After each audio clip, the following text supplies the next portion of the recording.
വിശുദ്ധ യോഹന്നാന്റെ സുവിശേഷം അധ്യായം 11. അക്കാലത്ത് അനേക യഹൂദർ മാർത്തയെയും മറിയത്തെയും അവരുടെ സഹോദരനെ പ്രതി ആശ്വസിപ്പിക്കാൻ വന്നിരുന്നു. യേശു വരുന്നുവെന്ന് കേട്ടപ്പോൾ മാർത്ത ചെന്ന് അവനെ സ്വീകരിച്ചു. എന്നാൽ മറിയം വീട്ടിൽ തന്നെ ഇരുന്നു. മാർത്ത യേശുവിനോട് പറഞ്ഞു, കർത്താവേ, അങ്ങ് ഇവിടെ ഉണ്ടായിരുന്നുവെങ്കിൽ എൻ്റെ സഹോദരൻ മരിക്കില്ലായിരുന്നു. എന്നാൽ നീ ചോദിക്കുന്നതെന്തും ദൈവം നിനക്ക് തരും എന്ന് എനിക്കറിയാം. യേശു പറഞ്ഞു, നിന്റെ സഹോദരൻ ഉയർത്തെഴുന്നേൽക്കും. മാർത്ത പറഞ്ഞു, അന്ത്യദിനത്തിലെ പുനരുത്ഥാനത്തിൽ അവൻ ഉയർത്തെഴുന്നേൽക്കുമെന്ന് എനിക്കറിയാം. യേശു അവളോട് പറഞ്ഞു, ഞാനാണ് പുനരുത്ഥാനവും ജീവനും. എന്നെ വിശ്വസിക്കുന്നവൻ മരിച്ചാലും ജീവിക്കും. അങ്ങനെ ജീവിക്കുകയും എന്നെ വിശ്വസിക്കുകയും ചെയ്യുന്നവൻ ഒരിക്കലും മരിക്കുകയില്ല. നീ ഇത് വിശ്വസിക്കുന്നുവോ? അവൾ പറഞ്ഞു, ഉവ്വ് കർത്താവേ, നീ ലോകത്തിലേക്ക് വരുവാനിരിക്കുന്ന ദൈവപുത്രനായ ക്രിസ്തുവാണ് എന്ന് ഞാൻ വിശ്വസിക്കുന്നു. ഈശോയിൽ ഏറ്റവും സ്നേഹമുള്ള പ്രിയ ദൈവമക്കളെ, ഈ വിശുദ്ധ പ്രഭാതത്തിൽ നാം ദൈവതിരുസന്നിധിയിൽ പ്രാർത്ഥനാപൂർവം ആയിരിക്കുമ്പോൾ വിശ്വാസത്തിൻ്റെ ആത്മീയത ധ്യാനിക്കാം. ഇന്ന് ആഗോള തിരുസഭ വിശുദ്ധ മാർത്തായുടെ തിരുനാൾ ആഘോഷിക്കുന്നു. ലാസറിൻ്റെ 2 സഹോദരിമാരിൽ ഒരാളാണ് വിശുദ്ധ മാർത്ത. ക്രിസ്തുവിനെ ഒത്തിരി സ്നേഹത്തോടുകൂടി പരിചരിക്കുകയും ക്രിസ്തുവിൻ്റെ കൂടെ നടക്കുകയും ചെയ്ത ഒരു മഹത്വമുള്ള വ്യക്തിയായിരുന്നു അവൾ. അവളുടെ വിശ്വാസത്തിൻ്റെ ആഴം ഇന്നത്തെ സുവിശേഷം രേഖപ്പെടുത്തുന്നുണ്ട്. ലാസർ മരിച്ച് 4 ദിവസങ്ങൾക്ക് ശേഷമാണ് യേശു ആ ഭവനത്തിൽ വന്നത്. യേശുവിൽ അവൾക്കുള്ള വിശ്വാസം നോക്കൂ. കർത്താവേ, അങ്ങ് ഇവിടെ ഉണ്ടായിരുന്നെങ്കിൽ എൻ്റെ സഹോദരൻ മരിക്കില്ലായിരുന്നുവെന്ന് അവൾ യേശുവിനോട് പറയുന്നു. ക്രിസ്തുവിലും അവൻ്റെ ശക്തിയിലും അത്രമാത്രം വിശ്വാസമുണ്ടായിരുന്നു മാർത്തയ്ക്ക്. വീണ്ടും അവൾ ഏറ്റുപറയുന്നുണ്ട്, അങ്ങ് ചോദിക്കുന്നതെല്ലാം ദൈവം അങ്ങേക്ക് തരും എന്നെനിക്കറിയാം. നോക്കൂ, പിതാവിൻ്റെ ഇഷ്ടം നിറവേറ്റുവാൻ വന്ന പുത്രൻ്റെ ബലം ആ വ്യക്തി ആഴമായി മനസ്സിലാക്കുകയും അറിയുകയും ചെയ്തിരുന്നു.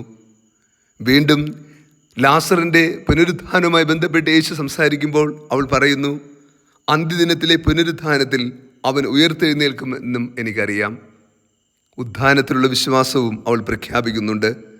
യേശു വീണ്ടും അവളോട് അസന്നിഗ്ധമായി പ്രഖ്യാപിക്കുന്നു, ജീവനും പുനരുത്ഥാനവും ഞാനാകുന്നു. എന്നെ വിശ്വസിക്കുന്നവർ മരിച്ചാലും ജീവിക്കും. അവിടെയും മാർത്ത അഭിമാനപൂർവ്വം പറയുന്നു, കർത്താവേ, അങ്ങ് ലോകത്തേക്ക് വരുവാനിരിക്കുന്ന ദൈവപുത്രനായ ക്രിസ്തുവാണ് എന്ന് ഞാൻ വിശ്വസിക്കുന്നു. സത്യത്തിൽ ഒത്തിരി വിശ്വാസ പ്രഖ്യാപനങ്ങളാൽ നിറഞ്ഞ ഒരു അനുഭവമാണ് വിശുദ്ധ മാർത്തായുടെ ജീവിതം. ക്രിസ്തുവിനെ അത്രമാത്രം അവൾ വിശ്വസിച്ചു. ആ വിശ്വാസത്തിൻ്റെ പൂർണ്ണതയിൽ നിന്നുകൊണ്ട് സംസാരിച്ചു. അതിൽ അവൾ വ്യാപരിക്കുകയും ചെയ്തു. നമുക്കെല്ലാവർക്കും പ്രചോദനമാകുന്ന ഒരു വിശ്വാസത്തിൻ്റെ ആഴമാണ് മാർത്തയുടേത്. യേശു മാർത്തയുടെയും മറിയത്തിൻ്റെയും ഭവനം സന്ദർശിക്കുമ്പോൾ അവൾ ഒത്തിരിയധികം ആകുലചിത്തയായി അസ്വസ്ഥയായി പരിചരിക്കുവാൻ വേണ്ടി ഓടി നടന്നു. മറിയം ഈശോയുടെ പാദാന്തികത്തിലും ഇരുന്നു.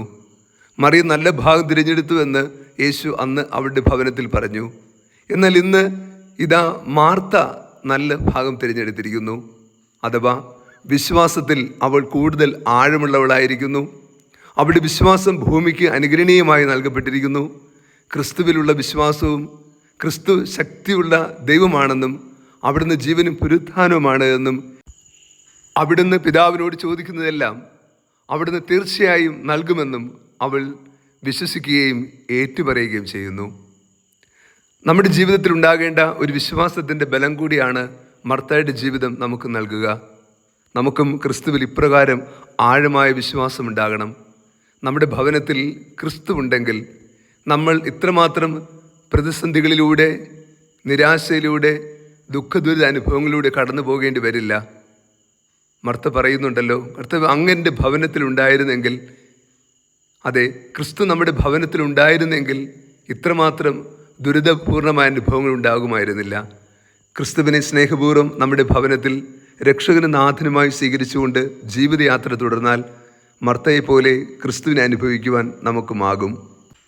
മറിയം പ്രാർത്ഥനയിലൂടെ ക്രിസ്തുവിൻ്റെ ഹൃദയം സ്വന്തമാക്കിയപ്പോൾ മർത്തയാകട്ടെ വിശ്വാസത്തിലൂടെ സ്വർഗീയ കൃപാവരം സ്വന്തമാക്കി. കർത്താവ് നിങ്ങളോട് കൂടെ.